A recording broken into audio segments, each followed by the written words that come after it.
आता वळूया आपल्याला समृद्ध करणाऱ्या नवीन विषयांची, कर्तबगार व्यक्तींची ओळख करून देणाऱ्या सदराकडे, भेटीगाठी या सदराकडे.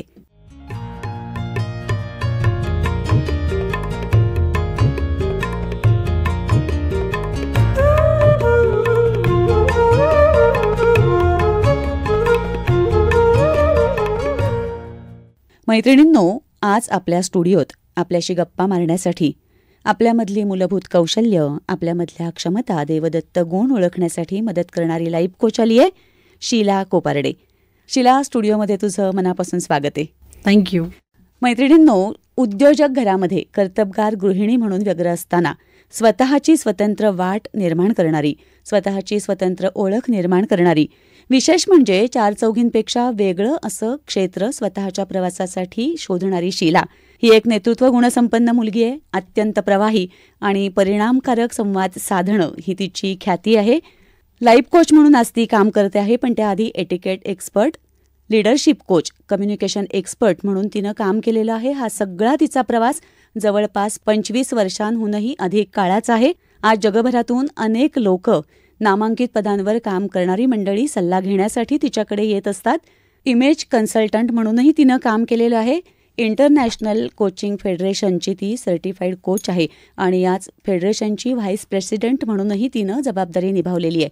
शीला, तुझा सगळा प्रवास आम्हाला जाणून घ्यायचा आहे. एकतर आपल्या सगळ्या महिलांना स्वतःमधल्या गुणांसह कसं शोधावं हे शिकवण्यासाठी तुझ्या आजच्या या गप्पा उपयोगी पडणार आहेत. तर सुरुवात मुळात करूया की लाईफ कोचिंग म्हणजे काय इथपासून.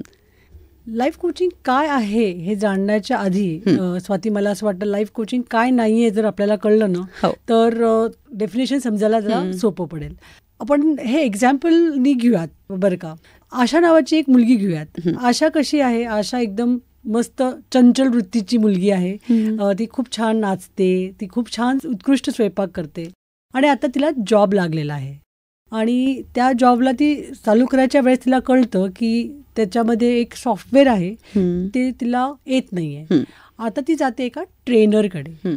ट्रेनर काय करतो, तिला जे येत नाही आहे ते तिला शिकवतो. मग ते शिकून ती कामाला लागते. कामाला लागताना तिला कळतं की इकडच्या कंपनीमध्ये सिस्टम्स खूप वेगळे आहेत, मला हे माझ्या हातून काम होत नाहीये. मग तिच्यात थोडीशी अँझायटी बिल्ड होते की मला हे जमत का नाहीये. साहजिकपणाने भीतीची भावना निर्माण होते अपयशाच्या. तर ती काय करते, तिच्या बॉसकडे जाते. हा बॉस कोण? तर हा तिचा मेंटर. तो तिला काय सांगतो, त्याच्या एक्सपिरियन्सनी, तो आता त्या क्षेत्रात काम करत असल्यामुळे अनेक वर्ष, तो त्याच्या एक्सपिरियन्सनी तिला ॲडवाईस देतो की तू अशा पद्धतीने काम केलीस की तुझा वेळ वाचेल, तुझी एफिशियन्सी वाढेल. आणि त्याच्या सपोर्टनी ती परत कामाला जेव्हा लागते तेव्हा तिची स्पीड वाढतो, तिला कॉन्फिडन्स येतो.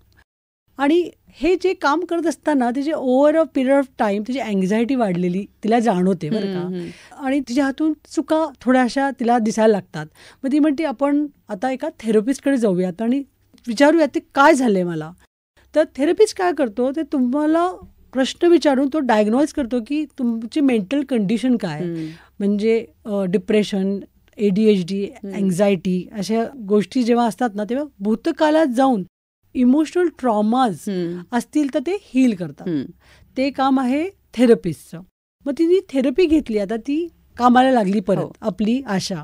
आणि मग आता आशाला काय झालं, तिने 2-1 वर्ष काम केल्यानंतर छान गेले, तिला जे काय हेल्प हवी होती तिला मिळाली आणि तिला सगळं छान झाल्यावर तिला 2 वर्षानंतर स्टॅग्नन्सी वाटली. म्हणजे आता पुढे काय, साचलेपणा येतो की आपण जे काम करतो आहोत, आपला जो प्रवास आहे तर ते तिथेच थांबल्यासारखा, तेच करत असल्याचा एक फील येतो. राईट.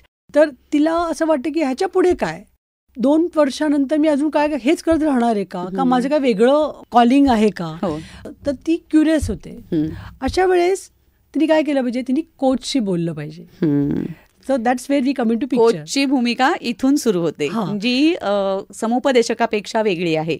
आम्ही अजिबात ॲडवाईस द्यायला जात नाही, शिकवायला जात नाही किंवा तुमच्या पास्टमध्येही नेत नाही. आम्ही तुमचं फ्युचर छान घडवण्यात हेल्प करतो. हा एक महत्त्वाचा मुद्दा आहे ना शीला, की बाकी सगळं बाजूला ठेवून तुम्हाला आता व्यक्ती जाणून घेऊन भविष्य घडवायचं आहे तिचं. हे काम नक्की कसं सुरू होतं? कोच नक्की काय करतो, कशा पद्धतीने हेल्प करतो, म्हणजे कोच तुमचा एक थिंकिंग पार्टनर बनतो. तो तुम्हाला विचार करायला उत्तेजित करतो आणि तो तुमच्यासाठी सल्ला वगैरे कधीच देत नाही, तर तो तुम्हाला मिरर करतो. तुमचं विचारसरणी, वर्तन आणि सवयी हे आपण काय करतो बऱ्याचदा कोणतरी वेगळ्याने आपल्याला सांगितलं ना की ते नीट पद्धतीने कळतं. So we as a coach we mirror you. म्हणजे स्वतःला ओळखण्यासाठी मदत करतो असं आपण म्हणू शकतो.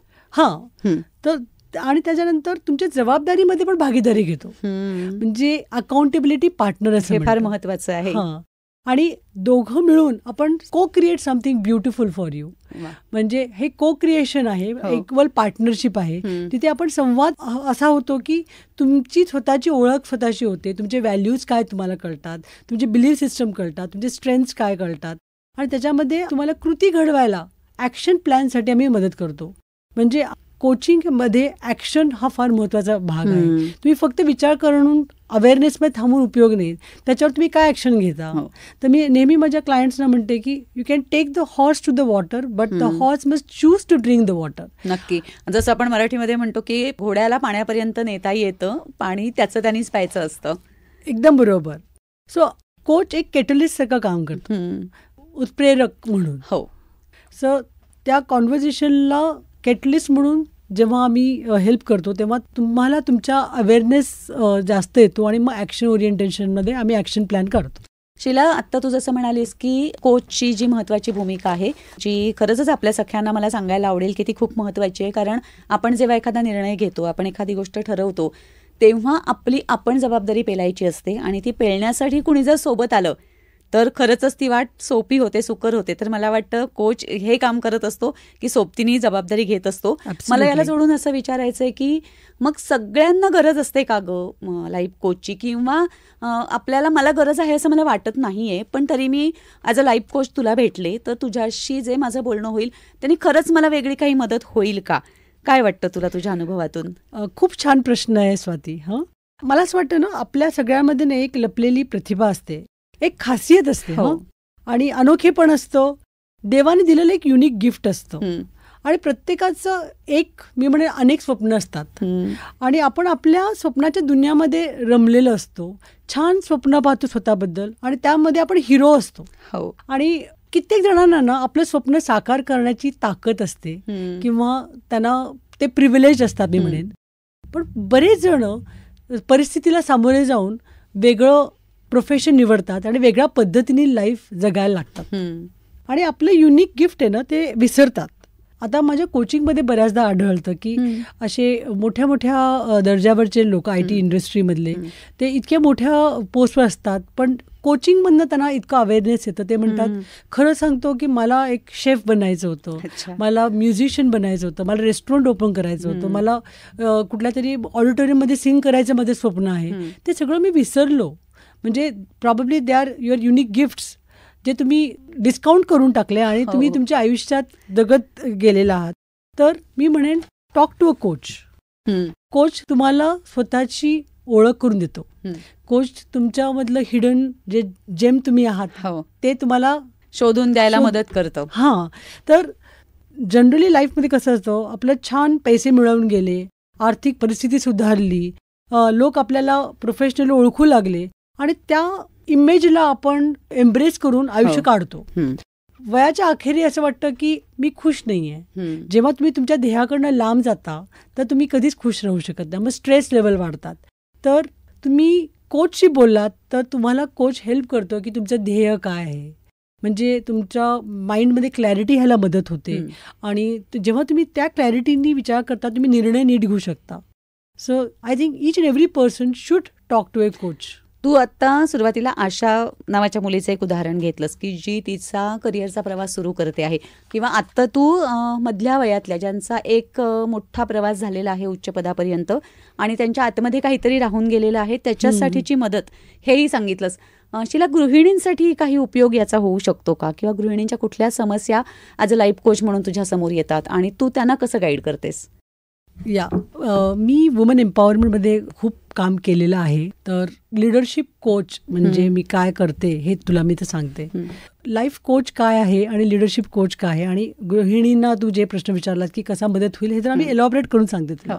तर आपल्या आयुष्यामध्ये बरेच कप्पे असतात आणि आपण आपलं लाईफ जगताना बरेचसे कप्पे अधुरे सोडून एकाच कप्प्यावर फोकस करत असतो आणि त्याच आयडेंटिटीमध्ये आपण जगत असतो. तर त्याला आम्ही म्हणतो व्हील ऑफ लाईफ. तर ह्या व्हील ऑफ लाईफमधले कप्पे कुठले, तर पर्सनल लाईफ आहे, प्रोफेशनल लाईफ आहे, रिलेशनशिप्स आहेत with friends, family, spirituality, finance, health, travel, hobbies, असे बरेच त्याच्यातले कप्पे आहेत. तर लाईफ कोच काय करतो की तुम्हाला मदत करतो की ह्या कप्प्यामध्ये बॅलन्स साधायचा कसा. हॉलिस्टिक अप्रोच असतो की ॲज अ पर्सन तुम्ही कसे बॅलन्स आणि आनंदी राहू शकता. आणि लिडरशिप कोच काय करतो, प्रोफेशनल लाईफमध्ये how can you emerge as a leader ह्याचं मदत करतो. तर प्रोफेशनल लाईफ एका गृहिणीचं म्हणजे तिचं घरच प्रोफेशन आहे तिचं, तिथे पण तिला लिडरशिप स्किल म्हणजे इनफॅक्ट ती लीडर असते बरं का. ती प्रत्येक गोष्ट ॲज अ लीडर परफॉर्म करते. तिला असं म्हणतात ना, देवीला असे 10-15 हात असे असतात, तशा पद्धतीने अष्टावधानी. तर ती लीडर असते पण ती खूप सरेंडरिंग भावामध्ये असते आणि त्याच्यामध्ये तिच्यामध्ये एकच मी बऱ्याचदा पाहिलं women, when I am working with women, ते स्वतःला डिस्काउंट करून टाकतात. ते सरेंडरिंग भावमध्ये असतात. सतत सेवा आणि समर्पण ह्या दोनच गोष्टी घेऊन ती जगत असते. राईट. घरातलं संतुलन जाऊ नये, पीस राहावं घरामध्ये, ह्याच्यासाठी ते खूप थ्राईव्ह करतात पण ते स्वतःला विसरून जातात.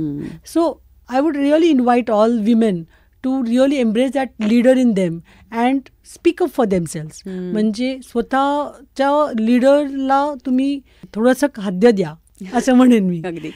Then feeding others leadership skill. तुम्ही सगळ्यांना नरिश करता, नर्चर करता, स्वतःला पण नर्चर करा.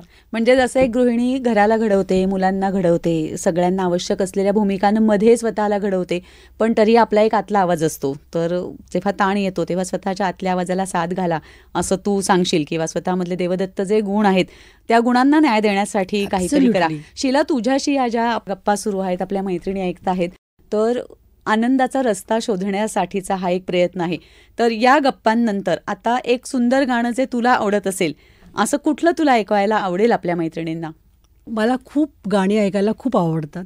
आता एखादं गाणं निवडणं म्हणजे खरं तर अवघड असेल, पण आपण ह्या प्रोग्रामला साजेसं असं एक छान गाणं मला आत्ता ह्या मोमेंटला सुचतंय, म्हणजे उडे आसमां में ख्वाबों के परिंदे. ते ऐकूया का आपण? नक्की.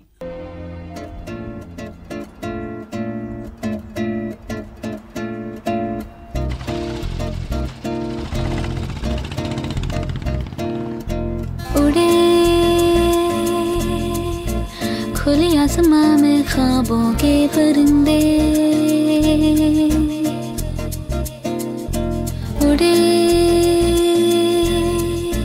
दिल के जहां में ख्वाबों के परिंदे.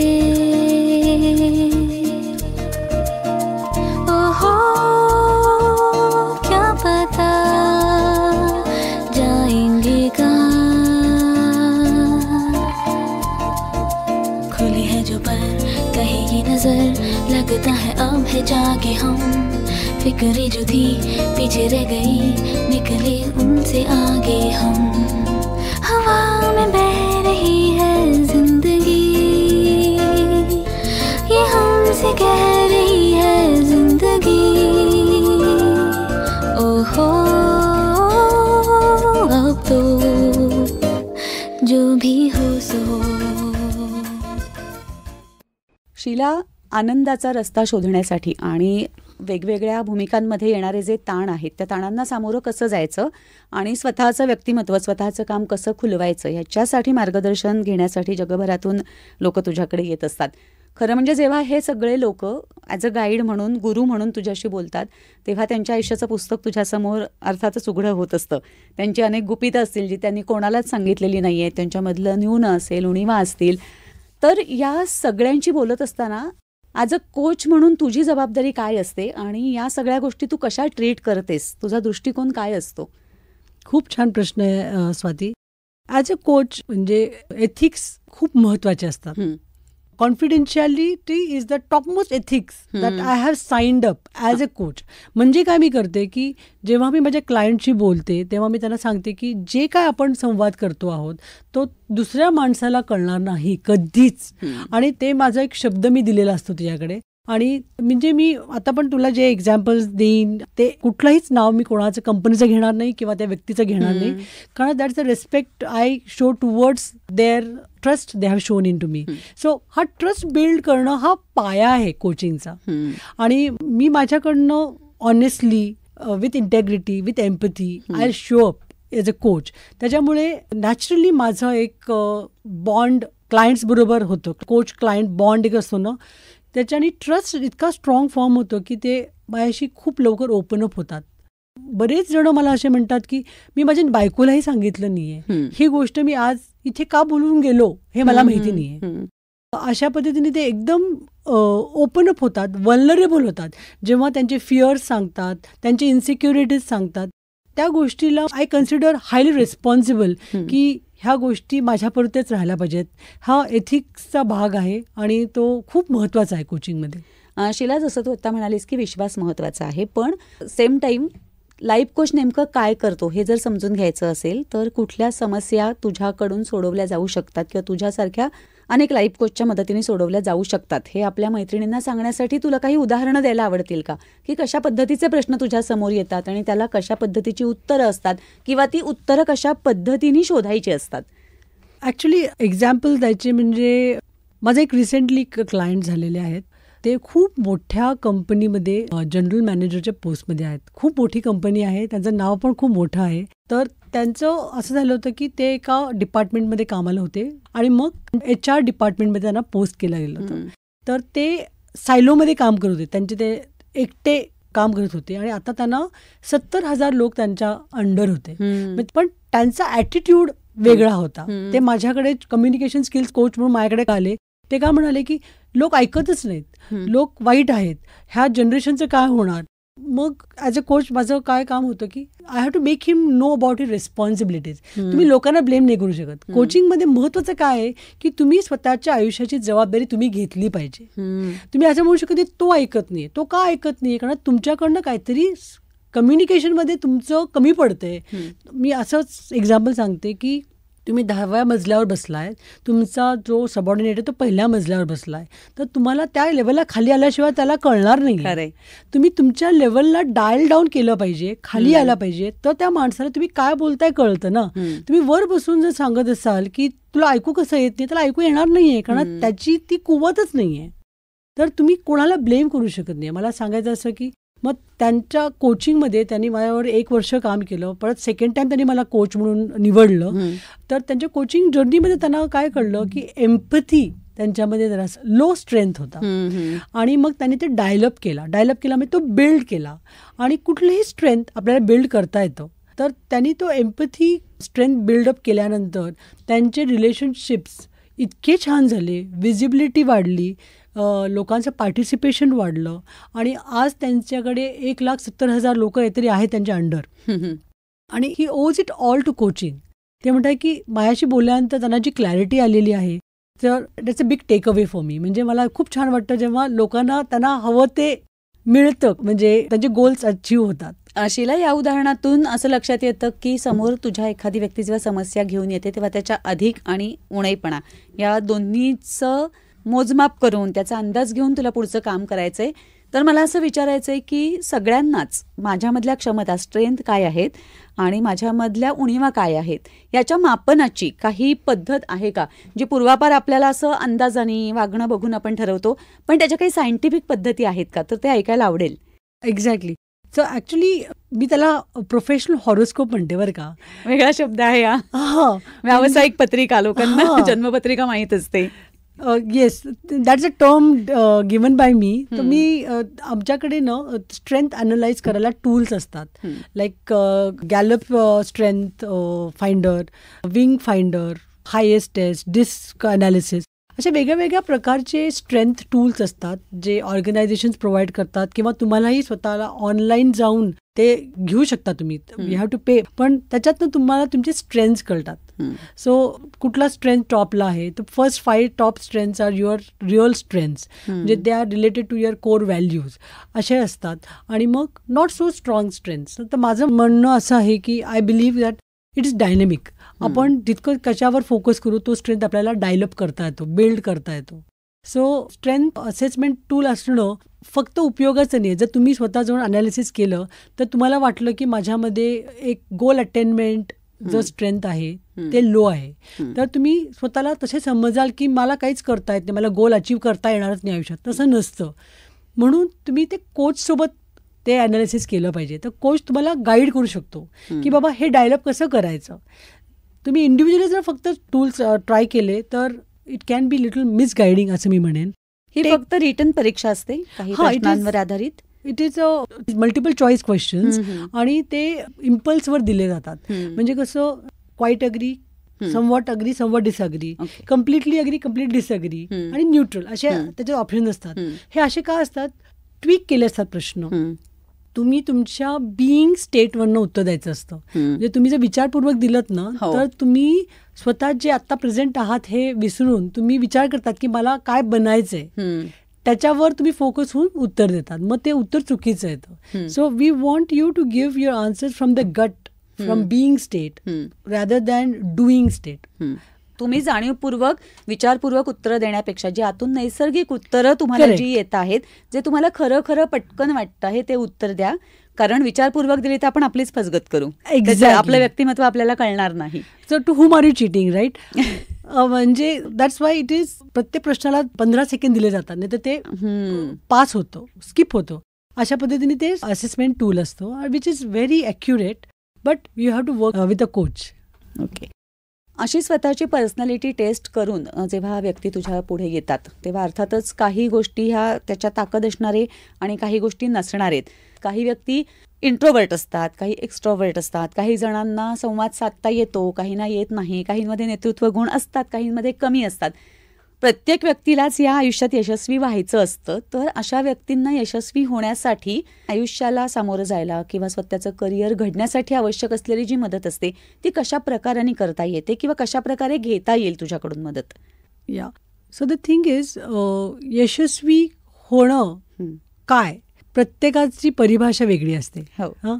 म्हणजे आपण नाही ठरवू शकत की कोण कधी यशस्वी फील करेल. एखाद्याला खूप काय काय मिळून पण तो त्याला वाटत राहील अजून पाहिजे, आणि एखादा माणूस एका पॉईंटला कंटेंट फील करू शकतो. तर माझ्याकडे असे बरेच क्लायंट्स आहेत ज्याच्यामध्ये ते दुसऱ्यासारखे वागायला प्रयत्न करतात. जसं तू म्हणलीस आता इंट्रोवर्ट, तर इंट्रोवर्टला असं वाटू शकतं की मी कसं काय लीडर बनणार, मला बोलता येत नाही. ते माझ्याकडे येतात की मी बोलू शकत नाही, मला माझ्या त्या लीडरसारखे बोलायचे, ते खूप छान बोलतात. तर मी त्यांना नेहमी सांगते की तुम्ही स्वतःला जेव्हा ऑथेंटिकली ॲक्सेप्ट करत नाही, तुम्ही स्वतःच्या क्वालिटीजला ॲक्सेप्ट करत नाहीत, नोबडी ॲक्सेप्ट यू. तर मी सेल्फ लिडरशिपवर खूप भर घालते की तुम्ही स्वतःचे स्ट्रेंथ्स ओळखा आणि त्या स्ट्रेंथ्सवर काम करा rather than being like somebody else. तुम्ही त्या माणसासारखे बनूच कधी शकणारच नाही, राईट? तर इंट्रोवर्ट्स पण ग्रेट लीडर्स होऊ शकतात. मी स्ट्रेंथ बेस्ड कोचिंग करते, म्हणजे तुमच्या स्ट्रेंथची तुम्हाला जाणीव करून देण्याचं काम.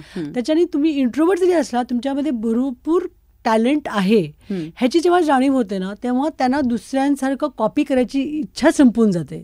They speak with conviction, with confidence, and that goes across. बरेचसे लीडर्स मी म्हणते आर इंट्रोवर्ट्स. ते फक्त लोकांसमोर बोलताना दिसतात, पण त्यांना ते एक्स्ट्रोवर्ट नसतात. ते ॲक्च्युली इंट्रोवर्ट्स पण स्ट्रॉंग लीडर्स आहेत. लिडरशिप आणि लिडरशिपसाठी असणारे गुण ह्याच्याबद्दलच खूप महत्त्वाची क्लॅरिटी आत्ता आपल्या मैत्रिणींना तू दिलीस की त्याच्यासाठी तुम्ही एक्स्ट्रॉवर्ट असायला लागतं असं नाही, तर सेल्फ कॉन्फिडंट असायला पाहिजे. शीला, मला इथे तुझ्याबद्दल असा प्रश्न विचारावा असा वाटतो की तुझी ही जी वाट आहे ती खूप वेगळी वाट आहे. लाईफ कोच आहेस तू, एटिकेट्सच्या संदर्भामध्ये तू शिकवत होतीस, अनेक गोष्टी अशा केल्यास की ज्या स्किल बेस्ड होत्या. इमेज बिल्डिंग किंवा इमेज क्रिएशन याच्यासाठीचा गायडन्स तू दिलेला आहेस. म्हणजे व्यक्ती घडवणं तर मुळात हे स्वतःमध्ये आहे हे समजून घेऊन तू स्वतःला कसं घडवलंस आणि थोडासा तुझा प्रवास ऐकायला आवडेल. शुअर. सो मी म्हणेन की मी अगदी अशी इंडियन व्हॅल्यूजची बाई आहे. For me family is very important, आणि जेव्हा माझी फॅमिली खुश असते ना तर मी खुश असते. सो प्रत्येकाला आपली व्हॅल्यूज माहिती असायला पाहिजे. मला फॅमिली खूप महत्त्वाची आहे. तर माझी जर्नी अशी झाली की मी एका छान वेल सेटल्ड घरामध्ये लग्न झालं माझं. तर त्या घरामध्ये मी खूप छान आनंदी होते, आणि मी ठरवलं होतं की माझ्या मुलांना मी खूप छान पद्धतीने मोठं करेन, आणि ते मी केलं. आणि ते करताना माझ्या मनामध्ये असं होतं की मला अजून काहीतरी करायचं आहे आयुष्यात. मी त्या छोटेसे मुलं थोडीशी मोठी व्हायची वाट पाहत होते. हं. आणि जेव्हा ती मोठी थोडी झाली तेव्हा मला माझ्यासाठी जेव्हा वेळ मिळायला लागला तेव्हा मी लगेच विचार केला की काय केलं पाहिजे मी. म्हणजे माझ्यामध्ये काय होतं की लोक प्रत्येकजण माझ्याकडे येऊन त्यांच्याबद्दल बोलायचे आणि माझ्यामध्ये एक ड्रेसिंग सेन्सचा खूप छान मला खूप कॉम्प्लिमेंट्स मिळतात की तू खूप छान पद्धतीने तयार होतेस. तर ते लोक मला वॉर्डरोब डिझायनिंगसाठी नेत होते. फ्रेंड्सच्या बरोबर मी शॉपिंगला जात होते. ते माझं नॅचरली होत होतं. तर मग मी I started my career as an image consultant. आता मी इमेज कन्सल्टन्सी काय आहे तुला मी थोडक्यात सांगते. ॲक्च्युली पर्सनॅलिटी डेव्हलपमेंट आपल्याला सगळ्यांना माहिती आहे जे कॉन्फिडन्स बिल्ड करायला मदत होते. So image consultancy, image makeover also is a part of personality development which goes little deeper. तर त्याच्यामध्ये काय होतं की प्रेझेंटेशनवर फार महत्त्व असतं. म्हणजे कसं, आता तू माझ्यासमोर उभी राहिलीस तर तू ज्या पद्धतीने कपडे घातलेस, कशी उभी आहेस, त्याच्यावरनं तुझा कॉन्फिडन्स कळतो की हाऊ यू ड्रेसअप. आपल्याकडे संतांनी आपल्याला सांगितलेलं आहे की साधी राहणी उच्च विचारसरणी. त्याला मी चॅलेंज करत नाही, ते खूप छान विचार आहे आणि ते खरं तर बरोबर आहे. पण आता वेस्टर्न कंट्रीजमध्ये प्रेझेंटेशनवर खूप भर आहे. त्यांचं म्हणणं आहे की तुम्ही जर छान पद्धतीने तयार झालात, छान वस्तू दिसल्या की त्या अट्रॅक्टिव्ह, सुंदर दिसतात. नॉट जस्ट दॅट, ते प्रोफेशनल पण दिसतात, ते मोर रिलायबल असतात. त्यांच्याकडनं हे का आपण शिकू नये. Presentation is very important. Just विचार कर स्वाती, जर तू नवीन ड्रेस घातलास तर तू स्वतःबद्दल कसं फील करशील ना. आपण नवीन हेअरकट केला, एक नवीन बॅग घेतली आहे, नवीन शूज घातलेत, तो एक कॉन्फिडन्स येतो आपल्यामध्ये नाही का. तो अशाच चुरगाळलेल्या जुन्या कपड्यामध्ये नाही फील करत. सो तो प्रेझेंटेशन हा एक फार महत्त्वाचा अँगल आहे जो आपल्या कंट्रीमध्ये नेग्लेक्टेड होता. म्हणजे फार फार त्याच्यामध्ये दुर्लक्षित होता. हां, तर तो जितका महत्त्वाचा आहे तेवढंच तो मला थॉट प्रोवोकिंग पण होता. मग मला काय वाटायला लागलं, जर आपण कपडे बदलले म्हणून आपला कॉन्फिडन्स निघून जावा का. आपला कॉन्फिडन्स असा पाहिजे जो कोणीही काढून घेता नाही. It is something strongly build within that nobody can take it away from us. So internal transformation हे खूप पॉवरफुल आहे. तेव्हा मला कोचिंग कडे मी वळले. मी म्हटलं की तुम्ही काही केलं तरी पण माझा पॉवर तुम्ही कधीच घेऊ शकणार नाही, because that is very strong and इनेट inside me. नक्की मैत्रिणींनो, अंतर्गत बदल ही जेव्हा गरज आपल्याला जाणवते तेव्हा शीलासारखी लाईफ कोच घडते आणि शीलासारखी लाईफ कोच जेव्हा आपल्याला भेटते तेव्हा आपल्यामध्ये अंतर्गत बदल घडत असतात. शीला, मला वाटतं इथे एक गाणं ऐकूया. कुठलं गाणं ऐकवशील? माझं एक खूप लाडकं गाणं आहे, खूप जुनं गाणं आहे बरं का. ते हाऊस नंबर 44चं आहे, लता मंगेशकरचं गाणं आहे. म्हणजे माझ्यासोबत गाशील का?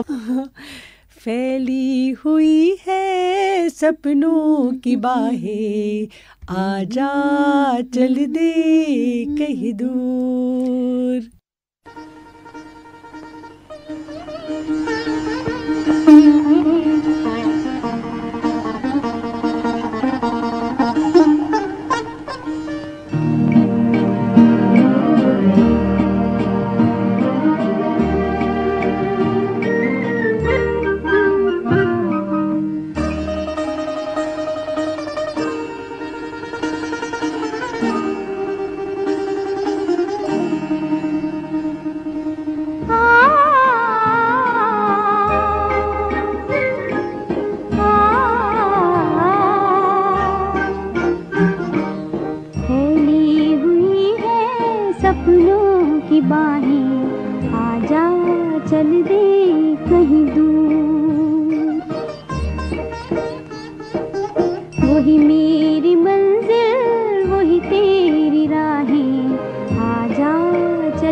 घटा के साए तले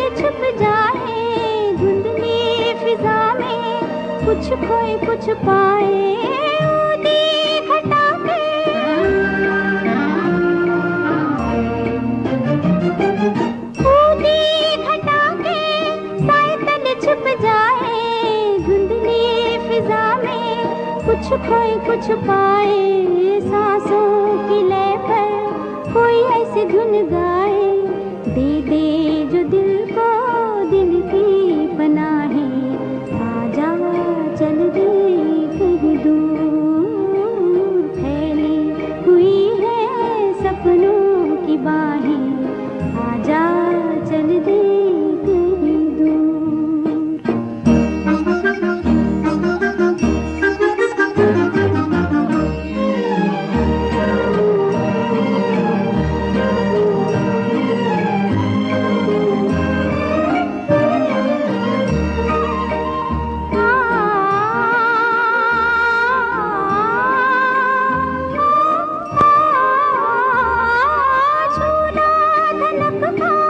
धीरे धीरे हम झूले, अंबर तो क्या है तारों के भी लब छूले, झूला धनकता,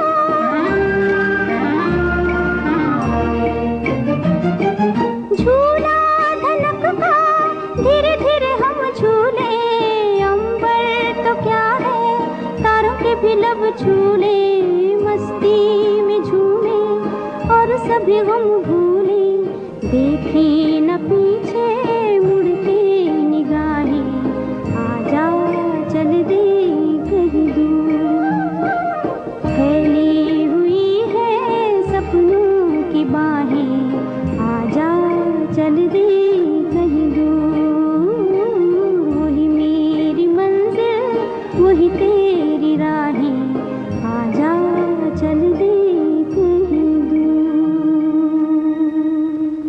स्वप्नांच्या राज्यात क्षमतांसहित जेव्हा दूरपर्यंत जायचं असतं तेव्हा जी अनेक स्किल लागतात त्याच्यात मला वाटतं शिला संवाद कौशल्य, आपल्याला जे म्हणायचं आहे तेच लोकांपर्यंत पोचवणं आणि लोकांना जे म्हणायचं आहे तेच आपल्यापर्यंत पोचणं याची खूप गरज असते, कारण आपले प्रवास हातात हात घालून असतात.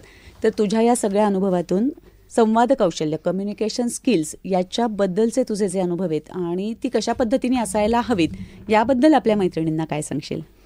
कम्युनिकेशन स्किल्स आपण संवाद करण्याचे म्हणलं ना, मी त्याच्यातला एक वेगळा दृष्टिकोन स्वतः डिस्कवर केला आहे, जे मी माझ्या कोचिंगमध्ये यूज करते.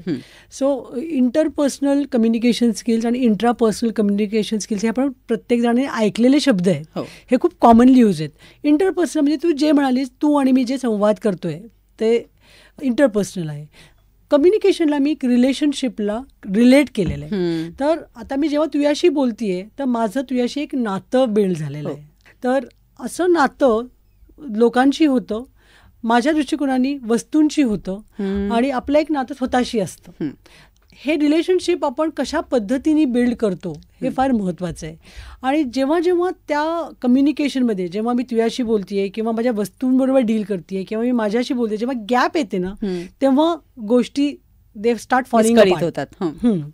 तर फॉर एक्झाम्पल की माझं नातं गाडीशी कसं आहे, मी व्यक्तीला बघताना तो माणूस त्याच्या गाडीला कसं ट्रीट करतो हे मी खूप बघत असते. मला असं वाटतं की ते खूप काय त्या माणसाबद्दल बोलून जातं, की त्याचे व्हॅल्यूज पण सांगून जातं की तो कशा पद्धतीचा माणूस आहे. एक व्यक्ती आपल्याशी खूप छान बोलतोय पण तो गाडीत बसल्यानंतर बाजूनी कोणतरी गेला, फास्ट गेला की तो त्याच्यावर चिडचिड करणार, समोर कोणतरी आलं की खूप हॉंग करणार, इम्पेशन्स, चिडचिडपणा, आणि मग गाडी अस्ताव्यस्त ठेवली आहे. आपण ज्या पद्धतीने आपल्या वस्तूंची काळजी घेतो ना, that is also talks a lot about you as a person. What are you communicating with your things. ते नॉन लिव्हिंग जरी असले ना त्याच्यामध्ये खूप ऊर्जा आहे, तर तो पण एक कम्युनिकेशन आहे. आपण शिकलो everything has a place in house, तर त्या गोष्टीला जर तिकडे ठेवलं नाही तर दॅट इज अ मिसकम्युनिकेशन. मग तो तुमच्या आयुष्यात कुठल्या कुठल्या तरी पद्धतीने तो येतो. मग मी असं बऱ्याचदा बघितलं की गाडी जेव्हा जेव्हा फेल होते, तुमची गाडी बंद पडते ना, that is a message for you in life. असं पण मी ऑब्झर्व केलं आहे की ते it talks about how you deal with life. आणि मग communication with self, that is intrapersonal communication. तर what is it, it's about स्वतःशी कसं बोलताय तुम्ही. म्हणजे सेल्फ टॉक बऱ्याचदा आपलं नकारात्मक असतं, सेल्फ क्रिटिकल असतो आपण खूप. म्हणजे lot of people have this low esteem problem. तर त्याच्यातनं जे रिझल्ट येतात ते डेफिनेटली चांगले नसतात, नकारात्मक येतात. नकारात्मक येतात. म्हणजे मी काय म्हणते की when you know yourself well, तुमचे व्हॅल्यूज काय आहेत, तुमचं ध्येय काय आहे, तुमचे बिलीफ सिस्टम्स काय आहेत, ह्याची जाण पाहिजे. Self awareness is the key. मी म्हणेन की तुम्ही स्वतःबद्दल किती सेल्फ अवेअर आहात. जर ते तुम्हाला कळलं, तुमचे गोल्स तुम्हाला सेट असेल, मी नेहमी म्हणते तुम्ही गोल्स लिहून काढा की तुम्हाला 1 वर्षानंतर काय पाहिजे, 2 वर्षानंतर पाहिजे, 5 वर्षानंतर तुम्हाला कुठे, how do you see your self in future. त्याच्याने तुमचं ॲक्शन प्लॅन बिल्ड होतो ना. ते मला अचीव्ह करायला माझ्यामध्ये तेवढे स्ट्रेंथ्स आहेत का, माझे काय विकनेसेस आहेत, त्याच्यावर मी काम केलं पाहिजे, ह्याच्याने खूप कॉन्फिडन्स येतो. मी स्वतःला ओळखलं ना की तो खूप मोठा स्ट्रेंथ आहे. मला बरेच जण सेल्फ डिस्कव्हरी कोच पण म्हणतात, कारण ज्या अवेअरनेस त्या लोकांमध्ये येतो माझ्या कोचिंग थ्रू, त्या कॉन्फिडन्सनी, त्या कन्व्हिक्शननी जेव्हा तुम्ही लोकांशी बोलता ना, लोक तुमचं ऐकतात. म्हणजे शीला असं म्हणू शकतो का की लोकांची उत्तम पद्धतीने संवाद होण्याची पहिली पायरी म्हणजे माझ्याशी संवाद नीट झाला पाहिजे, तो आत्मविश्वास पूर्ण असला पाहिजे आणि 100% सकारात्मक असला पाहिजे. ॲब्सोल्युटली. शीला, नेतृत्व गुण किंवा संवादाची परिणामकारक पद्धत याविषयी जेव्हा आपण बोलतो आहोत तेव्हा पुढचा प्रश्न माझ्या मनात असा येतो आहे की ज्यांना करिअरची सुरुवात करायची आहे किंवा करिअरमध्ये प्रगती साधायची आहे त्यांच्यासाठी ॲज अ लाईफ कोच म्हणून कुठले गुण अत्यंत महत्त्वाचे आहेत, त्याच्यावरती काम कसं करावं याविषयी काय सांगशील? ऑर्गनायझेशनल सायकॉलॉजी असते ह्याच्यामध्ये इन्व्हॉल्ड. तर ते असं असतं की आजकाल ऑर्गनायझेशन्स असे बघत नाही की तुम्ही किती कुठल्या मोठ्या युनिव्हर्सिटीत शिकून आलात, तुमचे स्किलसेट्स काय आहेत, ते बघतात पण एवढे नाही बघतात काय, तर ते तुमचे एथिक्स बघतात. एथिक्स म्हणजे काय, a person with good values.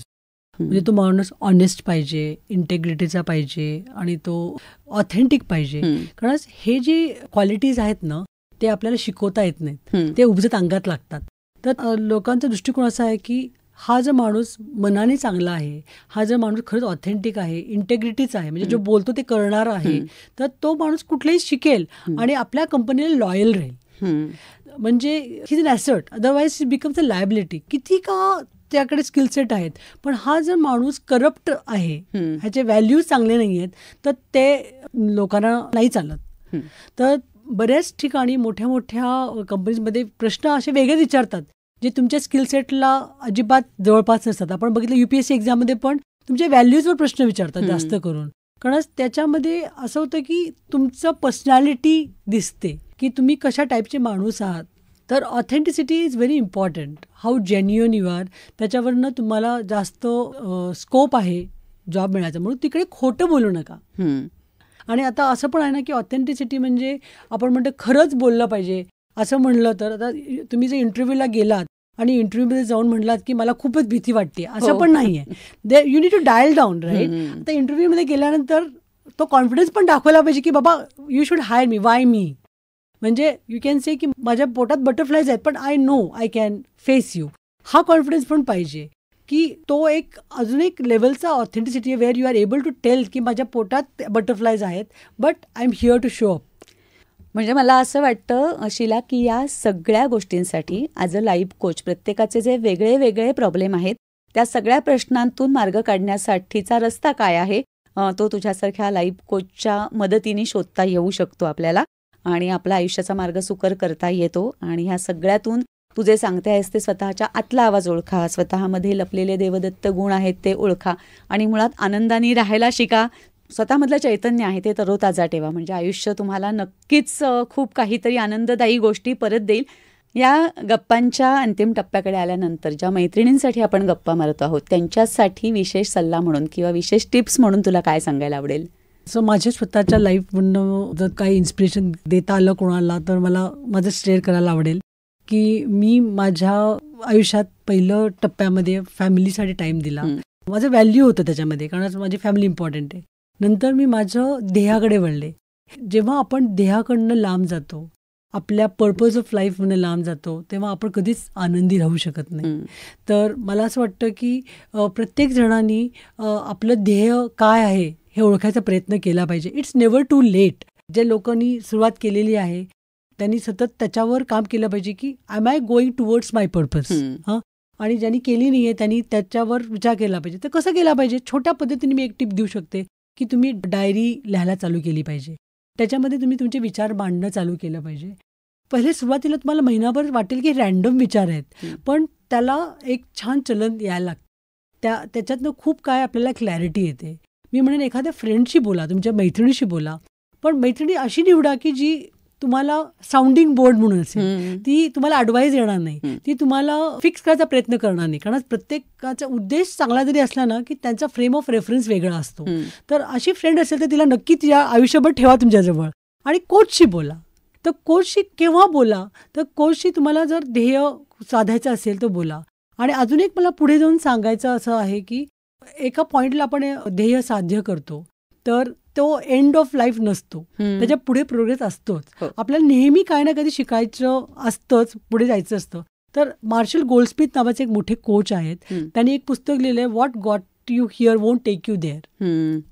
तर तुम्ही टप्प्याटप्प्यावर कोचशी बोललात ना तर तुम्हाला प्रत्येक पायरीला मदत मिळत जाते आणि योग्य मदत मिळेल. हां. सो अशा पद्धतीने कोचशी मला असं वाटतं तुम्ही बोला, म्हणजे स्वतःच्या बद्दल तुम्ही डिस्कस करा आणि इट्स नेव्हर टू लेट. मैत्रिणींनो, या गप्पांमधून तुमच्या लक्षात आलंच असेल की कोणालाही सल्ला देण्यापेक्षा त्या व्यक्तीला स्वतःला ओळखायला शिकवण्यासाठी आपण मदत करायला पाहिजे. शीला, तू इथे आलीस आज विद्यावाणीमध्ये, आमच्या मैत्रिणींना खूप महत्त्वाच्या गोष्टी सांगितल्यास याच्यासाठी तुझे खूप मनापासून आभार. Thank you. Let's close on this note. मला असं वाटतं की कोचिंगच्या बाबतीत एक मूवी पण आहे जे मी लोकांना एन्करेज करेन की तुम्ही तो मूवी बघा. डिअर जिंदगी, शाहरुख खान आणि आलिया भटचा मूवी आहे जो कोचिंगवर आहे. तर we can close on that note. Let us play this song love you Zindagi. Yeah, thank you. Thank you.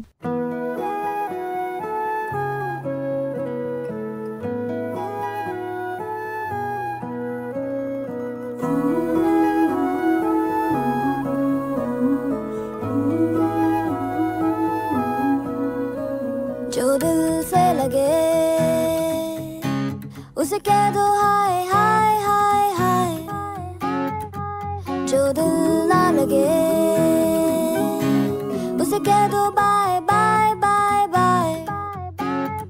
आने दो दिल में आ जाने दो, कह दो मुस्कुराहट को हाय हाय हाय हाय. जाने दो दिल से चले जाने दो, कह दो घबराहट को bye bye bye bye bye bye. Love you Zindagi, love you Zindagi, love you Zindagi, love me जिंदगी.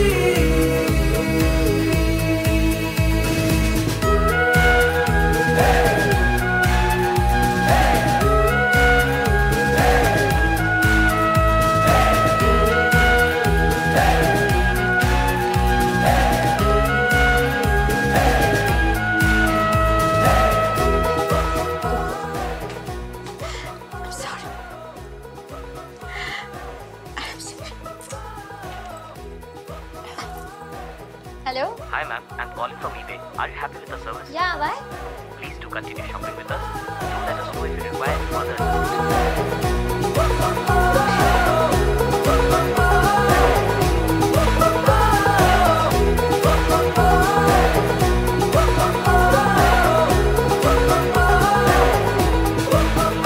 कभी हाथ पकड़ के तू मेरा चल दे,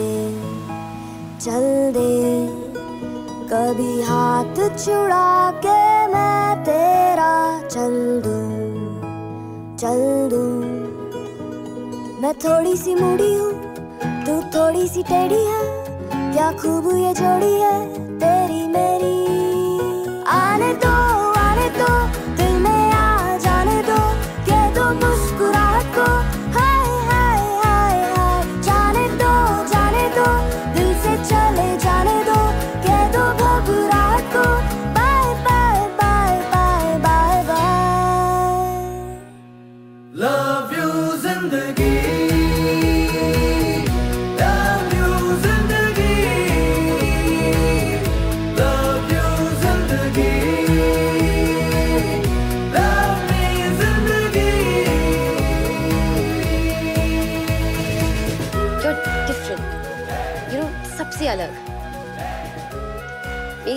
बात सुनते हो, you really listen. काश मेरी लाइफ में भी कोई ऐसा होता. Am I making sense? Not at all. But that will be 3,000 rupees, please.